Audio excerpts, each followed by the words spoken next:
Menziarahi kuburan setiap saat dianjurkan.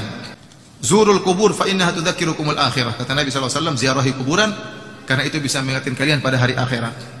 Kalau punya kesempatan ziarah kubur sebelum Ramadan, silakan. Kalau punya kesempatan ziarah kubur setelah Lebaran, silakan.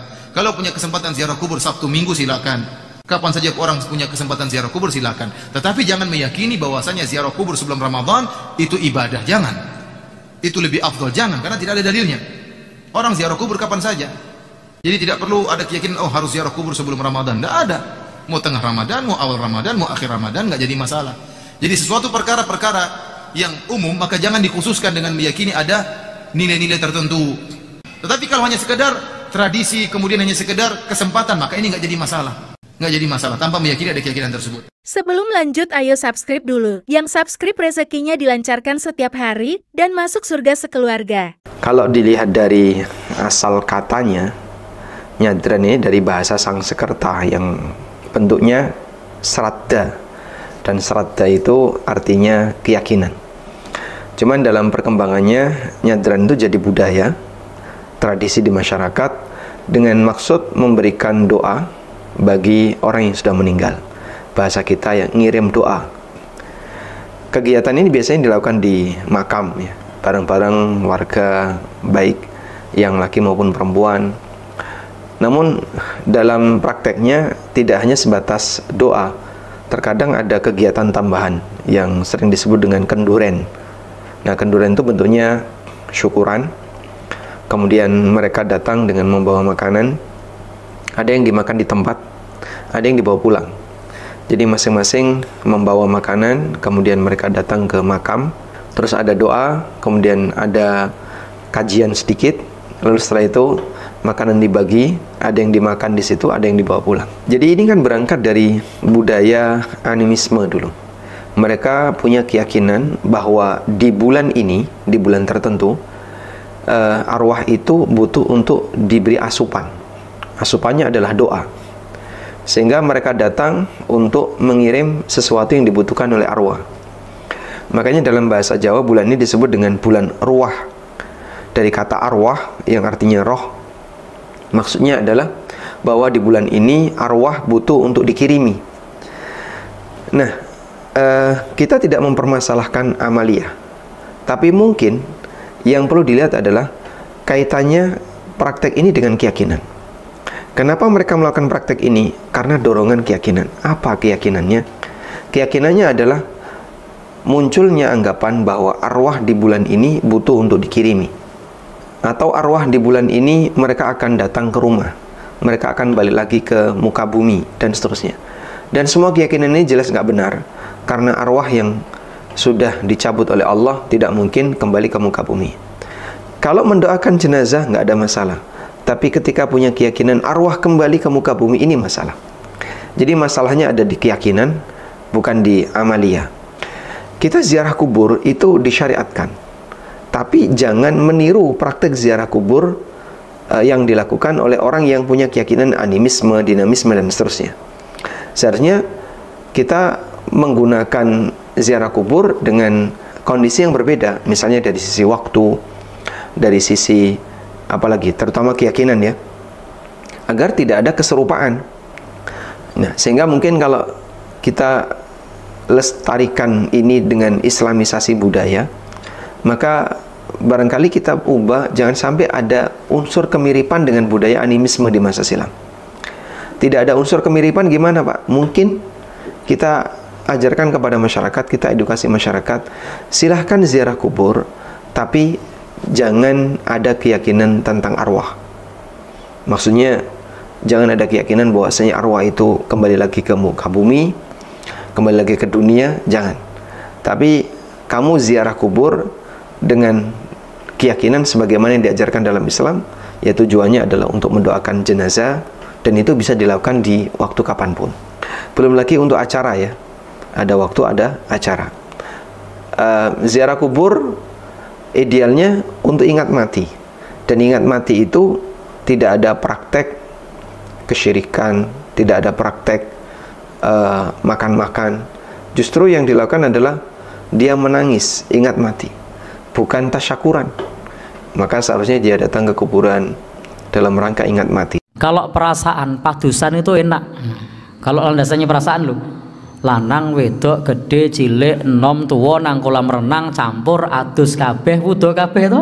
Nah, itu kalau pakai perasaan gimana? Ya jodoh. Ahli maksiat perasaannya masih jodoh.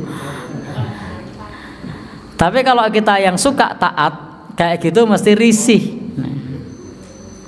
Ya, kira-kira risih enggak kalau kita biasa taat? Risih. Tapi kalau biasa maksiat seneng. Maka ukurannya bukan perasaan, tapi ukurannya apa? Ilmu. Boleh enggak kita campur aduk laki-laki perempuan mandi bareng? Enggak boleh. Boleh enggak buka aurat di tempat umum ada laki-laki di situ? Tidak boleh. Sudah, berarti itu bukan bagian dari tuntunan agama. Harus pakai ilmu. Tanpa ilmu kita susah membedakan mana ibadah, mana yang bukan ibadah. Tradisi dianggap ibadah. Keramas ibadah bukan pada saat kita mau puasa. Syarat bukan syarat. Rukun bukan. Tapi coba kalau pas awal Ramadan yang banyak dicari apa? Warung-warung kecil, sampo. Kenapa? Ya, dianggap sebagai kenapa Pak? Dianggap sebagai syarat atau rukun dalam berpuasa. Padahal mandi wajib bukan syarat, bukan rukun. Wa kana sallallahu alaihi wasallam yusbihu junuban. Rasul pernah waktu subuh itu masih junub dan beliau tidak mandi di situ. Jadi tidak mandi setelah junub. Tetapi ketika kumandang azan, ketika sudah masuk waktu subuh, Nabi baru yaktasil li ajli sholat, baru mandi karena mau sholat subuh. Artinya Nabi Shallallahu Alaihi Wasallam pada saat fajar itu masih junub, belum mandi. Andai kan ini syarat, puasanya Nabi sah enggak? Tidak, andai kan syarat. Tapi ternyata bukan syarat.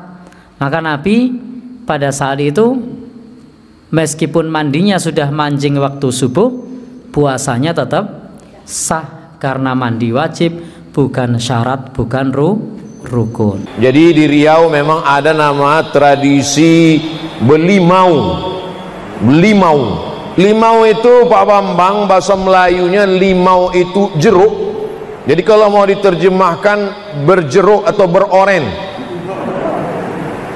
Cobalah kita lihat bagaimana mencuci lemak di piring. Piring bekas masak ada minyaknya, mencucinya pakai limau. Jadi dulu kita tahu nenek moyang kita belum ada deterjen, belum ada sabun, belum ada sampo. Jadi sebelum masuk bulan Ramadan itu mereka belimau. Kenapa belimau itu dilaksanakan di sungai? Karena memang orang Melayu tinggalnya di tepi sungai. Jadi sebetulnya itu kebersihan fisik. Di kampung-kampung masih ada tradisi seminggu belum Ramadan bersih-bersih. Dan nanti saya ke Langgam insya Allah tanggal 5 pagi itu ziarah. Jadi ada tradisi di Langgam ziarah kubur ramai-ramai. Jadi sebetulnya kalau saya tangkap filosofinya adalah bersih badan dengan mandi belimau, bersih ziarah kubur dengan mengenang orang mati, supaya karena tujuan dari ziarah kubur itu 3: melembutkan hati, mengingat mati, melelehkan air mata. Lalu kemudian pula dengan berziarah itu bertemu, oh rupanya kamu cucu si Anu ya, iya, tinggal di mana? Di sana, bertemu pada ziarah kubur itu. Jadi kita ambil positif-positifnya. Lalu kenapa ada sebagian yang memfatwakan haram belimau? Belimaunya tak haram. Yang haram itu baduo diateban. Baduo diateban tuh Pak Bambang bonceng-boncengannya. Nah, dari rumah, dari Pekanbaru mau kemana? Belimau, mau bonceng. Orang mandi dulu pakai limau, mandi pakai air, dia mandi pakai keyboard tunggal. Jadi tradisi ini baik sekali, badannya bersih. Bayangkan kalau nenek moyang kita dulu tidak bersih-bersih badan dengan limau waktu mau Ramadan itu. Bayangkanlah bau musola waktu itu, belum ada kipas angin, belum ada parfum. bau ikan salai lah musola itu. Nah, jadi dengan beliau itu bersih, hatinya sudah bersih, sudah plong beribadah. Yang perlu dijelaskan adalah keyakinan tentang roh itu bagaimana. Kalau yang dimaksud roh itu adalah orang-orang yang telah meninggal dunia daripada orang-orang beriman yang telah mendahului kita. Kemudian kita mendoakan mereka, kapan saja kita boleh mendoakannya. Jadi tradisi yang ada di masyarakat kita menjelang Ramadan membuat makanan itu adalah makna yang besar, makna yang agung. Untuk yang hidup dulu deh sebelum arwah. Untuk yang hidup dulu adalah menjalin silaturahim. Saling memberi, tukar-menukar makanan. Agar terjalin silaturahmi. Dan itu suasana indah. Dan kami masih menemukan waktu itu. Bahkan kami masih ingat kok masakan paling enak itu ibu siapa, begitu kita tahu.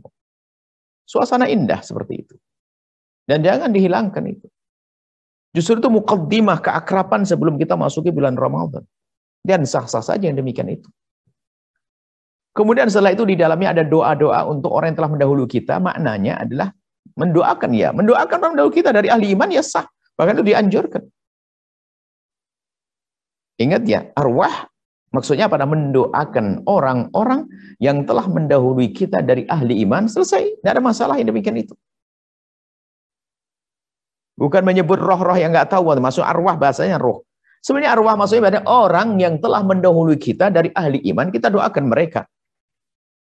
Hal yang baik, tradisi yang baik. Kalau ada kesalahan, mungkin telah disebut sesuatu yang mungkin roh-roh yang nggak jelas apa rohnya. Ya tinggal dihilangkan saja. Sebab secara umum dohir kerjaannya adalah baik. Kumpulnya orang, membagi-bagi makanan.